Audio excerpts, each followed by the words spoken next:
You searched for how to buy shares of Ormat Technologies Inc., a company that develops geothermal and recovered energy power solutions and trades on NASDAQ under the ticker ORA, US. This is an educational guide and not financial advice.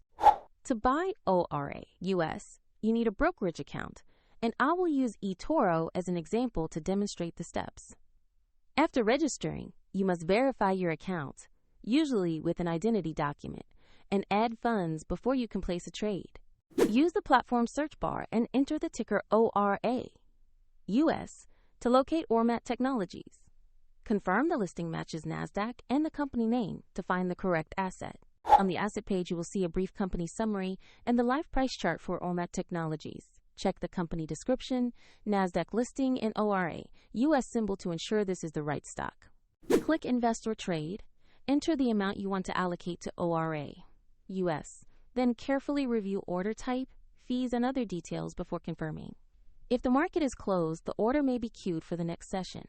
And if you lack sufficient funds, the platform will prompt you to deposit money before the order can complete. After execution, your new position will appear in your portfolio where you can monitor it. Check the description below for the eToro link if you want the example used in this video.